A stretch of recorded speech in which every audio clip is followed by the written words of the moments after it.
प्रणाम। एक विशेष प्रॉब्लम जो आज हम लोग देख रहे हैं या जो लोग जानना चाहते हैं कि पैसा कैसे कमाया जाए, बड़ी विशेष ज़रूरत है इंसान की। आज के इंसान की ज़रूरत है कि पैसा कैसे कमाएं, किस तरह से कमाया जाए और क्या ऐसा करें। हर इंसान जिसको देखो मोस्टली ऐसे ही क्वेश्चंस जो है पूछते हैं कि कब होगा, पैसा कब आएगा, मैं करोड़पति कब बन जाऊंगा, दिस एंड दैट। सो मैं आपको सबसे पहले एक सिद्धांत के बारे में बात करना चाहूंगा, डिस्कस करना चाहूंगा। सिद्धांत क्या है? हमने बहुत पहले सुना था या बहुत पहले बुजुर्ग लोग कहा करते थे, आज भी कुछ लोग कहते हैं कि आपकी कही हुई चीज, आपकी बोली हुई चीज या आपका किया हुआ कार्य आज नहीं तो कल कभी ना कभी आपके सामने आता है। सिद्धांत एक प्रिंसिपल है। अब इसके पीछे ज्योतिष का क्या लॉजिक है, मैं आपको ज्योतिष के लॉजिक के बारे में बाद में बताऊंगा। सबसे पहले हम एक सिद्धांत के ऊपर चर्चा कर लेते हैं कि जब हमने ये बोलना शुरू किया यानी for example mister X Y Z कोई भी है और उनके सर के ऊपर 20 लाख रुपए का कर्जा है, 5 लाख रुपए का कर्जा है, वो दिन रात उस कर्जे को लेकर बहुत परेशान है। अब जब वो बहुत परेशान है तो वो उसका हल ढूंढने निकलेंगे। किसका हल ढूंढने निकलेंगे? कर्जे का हल ढूंढने निकलेंगे। कर्जे का तो कोई हल होता ही नहीं है। हमें हल ढूंढना है हाउ टू अर्न, कैसे कमाया जाए, इसका हमें ढूंढना है। तो कोई भी मिस्टर है, एक्स वाई जेड है या जो भी है, उनके सर पे एक फिक्स एक कर्ज है, एक 10 लाख का, 5 लाख का या जो भी एक अमाउंट आप डिसाइड मान लें हम इसके तौर पे। अब वो जिससे मिलते हैं मतलब उनके फ्रेंड से, उनकी माँ से, उनकी बीवी से, उनके बच्चों से, उनके दोस्तों से, एवरी मोमेंट वो क्या शेयर करते हैं? अरे यार मुझे कर्जा बहुत हो गया है, अरे यार मुझे कर्जा बहुत हो गया, मैं क्या करूं, मुझे रात रात नींद नहीं आती है, मुझे अजीब सा लगता है, मेरा मन करता है मैं भाग जाऊं, मुझे ऐसा लगता है दुनिया में यार कोई मतलब नहीं, मैंने सारे एफर्ट्स कर लिए। ये सब की सब चीजें जब आप बोलते हैं, जिस फ्रीक्वेंसी में बोलते हैं, जिस स्पीड में बोलते हैं, मेरी बात को बहुत ध्यान से टेक्निकल समझने की कोशिश करिएगा। हर गीत, संगीत या किसी भी शब्द की एक फ्रीक्वेंसी होती है।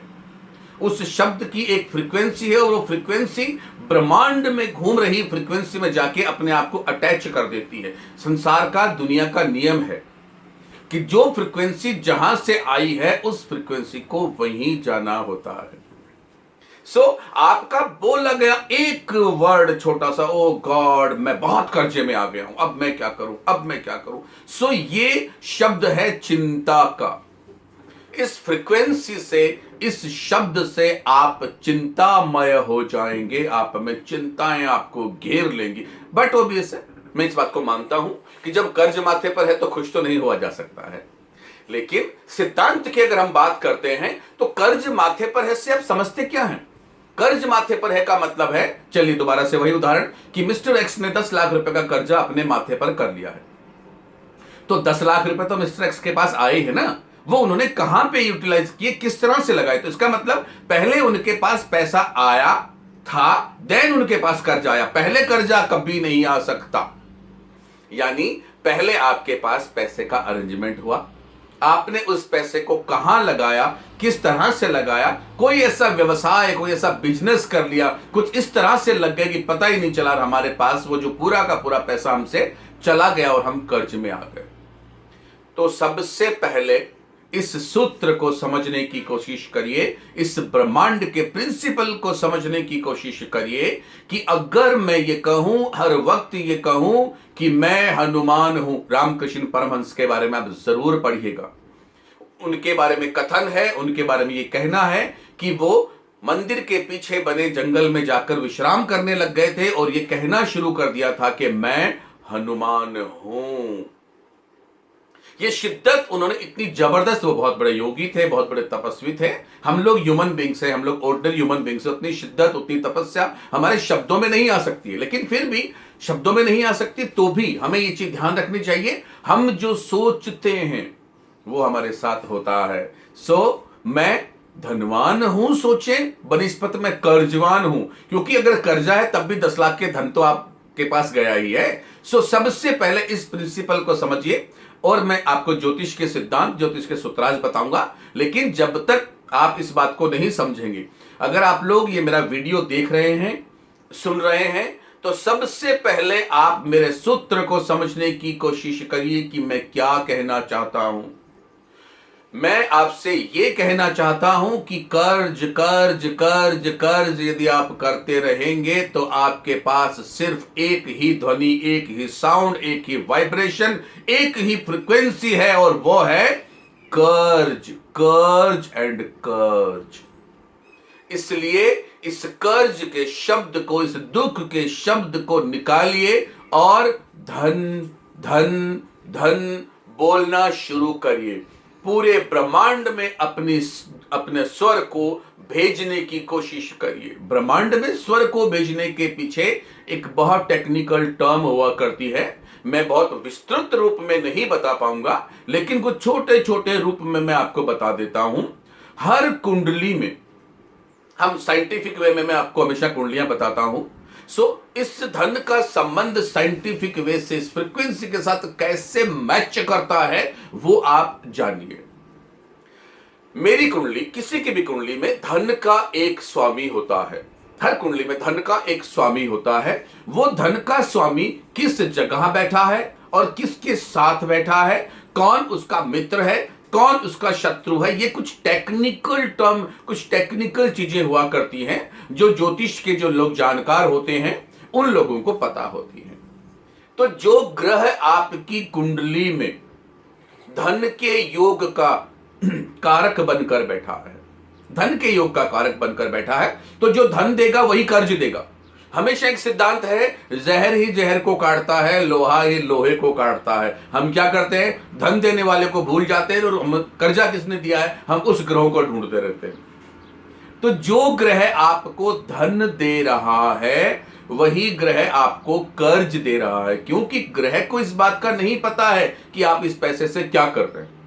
ग्रह की आने वाली एनर्जी, आपके पास पैसा आ रहा है, अब वो कर्ज के रूप में आ रहा है या आप किसी को कर्ज देते हैं उस रूप में आ रहा है, ये आपका कर्म, ये हमारा कर्म डिसाइड करता है। तो जो ग्रह आपकी कुंडली में धन का कारक बनकर बैठा है, उस धन के कारक का एक साउंड होता है।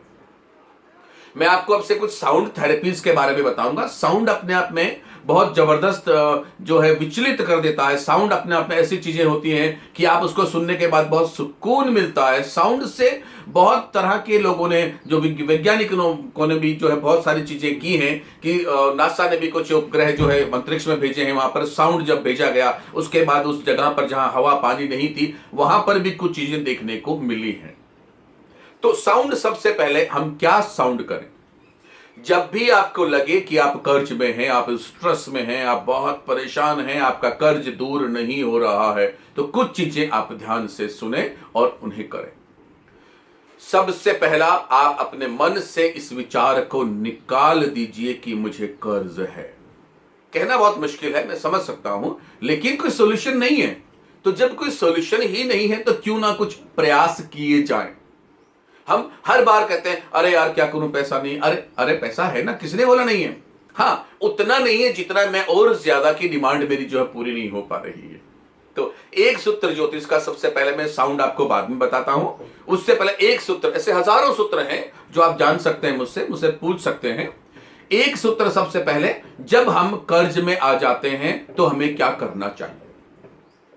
जब हम कर्ज में आ जाते हैं तो हमें अपने आप को कर्ज में हूं बोलने से रोकना चाहिए। बड़ी गुप्त बातें बता रहा हूं मैं, कैसे रोकना चाहिए। फॉर एग्जाम्पल, हमने एक किसी की बात की, उनको बहुत कर्ज है, उन्होंने अपने रिश्ते में, अपने दोस्तों में, अपनी पत्नी को, सब जगह यही बात कही, मुझे कर्ज है। अब उस कर्ज को रोकने का क्या तरीका है, बहुत गूढ़ रहस्य बता रहा हूं। आप कर्ज में हैं ये किसी को मत बताइए। देन क्या करें, देन आप ये कहिए कि यार मेरे पास कुछ पैसा रखा है, मुझे ब्याज पर देना है। आपने एक शब्द बोला ऐसे एक इंसान को जो आपकी बात को इमीडिएट कहीं ना कहीं स्प्रेड कर देगा, फैला देगा। वो आदमी 10 लोगों से बोलेगा अरे यार मिस्टर सो एंड सो के पास पैसा रखा है, अगर आपको ब्याज पे चाहिए तो ले लो। 1 से 2, 2 से 4, 4 से 8, वही मल्टीपल जो चीजें होती हैं वो इस तरह से होंगी कि आपके बारे में लोग ये जानते थे, उनकी भी एनर्जी यही होती थी कि उसको कर्ज है, उसको कर्ज है, उसको कर्ज है, उसको कर्ज है। और वो लोग जब आपस में बातें करेंगे दूसरे तरीके से बोलेंगे, वो पैसा उधार देता है, वो पैसा उधार देता है, वो पैसा उधार देता है। यानी आप अपने लिए कम से कम कह रहे हैं और पूरे ब्रह्मांड में आपके लिए चर्चाएं हो रही हैं कि आप कर्ज देते हैं, आप पैसे वाले हैं, आप धन वाले हैं। इस चीज को बहुत ध्यान से रखिएगा। दूसरा, हर धन के साथ बैठने वाले किसी ग्रह का एक अपना साउंड होता है। मैं आपको वो साउंड बता रहा हूं। मेरा निवेदन है कि आप इस साउंड की ट्राई नहीं करिएगा। मैं सिर्फ आपको उदाहरण के तौर पर बता रहा हूं कि हमें किसका कौन सा साउंड देना चाहिए। ट्राई क्यों नहीं करिएगा? क्योंकि हर कुंडली में उस ग्रह का, उस धनेश का, उस धन देने वाले ग्रह का किसके साथ बैठा है, किस फ्रीक्वेंसी से देख रहा है, उसके बाद उसका एक साउंड बनता है। सबसे पहले मैं आपको एक साउंड बता रहा हूं। साउंड अलग अलग साउंड है। सबसे पहला साउंड, जब आपके पास धन की कमी हो जाती है, जब हम बार बार ये लोगों से कहते हैं कि मेरे पास पैसा नहीं है, और वो ध्वनि हमारी ब्रह्मांड में चारों तरफ चली जाती है, उस ध्वनि को या उस शब्द को या उस फ्रीक्वेंसी को कम करने के लिए, काटने के लिए, और ज्योतिष के अनुसार अपने ग्रहों को या आपके धन के ग्रह को बढ़ाने के लिए, उसकी फ्रीक्वेंसी को बढ़ाने के लिए आप जो साउंड इस्तेमाल करेंगे, वो साउंड मैं आपको बताता हूं। उदाहरण के तौर पर आपकी कुंडली में बुध धनेश हैं, बुध धनेश हैं। बुध का साउंड, बुध जो हैं उनके स्वामी जो हैं वो गणेश बनते हैं। गणेश जो हैं शिव के पुत्र हैं। बड़ी लंबी हिस्ट्री है, मैं सिर्फ साउंड पे जाता हूं। गणेश का साउंड है गंग गणपतये नमः। गंग इसमें अपने आप में एक बहुत बड़ी कल्पना है, बहुत बड़ी ताकत है। सो जो लोग धन से संबंधित अपने आप को परेशान महसूस करते हैं, उन लोगों को अपने आप को आसन में बिठाना चाहिए, सुखासन में बैठना चाहिए, और उसके बाद फर्ज करिए कि आप किसी मंदिर में हैं। आप एक मंदिर में एक घंटी बजा रहे हैं।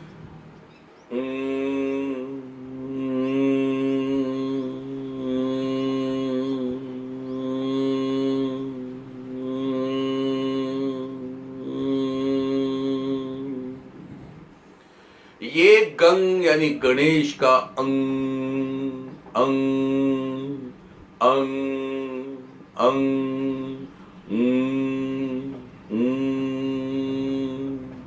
ये वो मंत्र है जो मंत्र आपके सराउंडिंग में, आपके परिचितों से, आपके दोस्तों से या उन लोगों से जिनको आपने ये बात शेयर की है कि आप कर्ज में हैं, उस बात को काटने में, आपके ऑरा को बेस्ट करने में आपकी बहुत मदद करेगा। आप यदि चाहते हैं, आप ये जानना चाहते हैं कि आपके धन का कौन सा स्वर है, कौन सा आप साउंड करें कि आपका धनेश प्रबल हो, आप मुझे पूछ सकते हैं। बेझिझक आप मुझे व्हाट्सएप कर सकते हैं। मेरा व्हाट्सएप नंबर है 8107911911। बस इतना ध्यान रखें, मेरा ज्योतिष सूत्र, हर ज्योतिष सूत्र किसी विद्या विज्ञान, किसी साइंस के ऊपर आधारित होता है। इसे करने से पहले कृपया एक बार मुझे जरूर व्हाट्सएप या फोन करके मुझसे पूछ लिया करें। प्रणाम।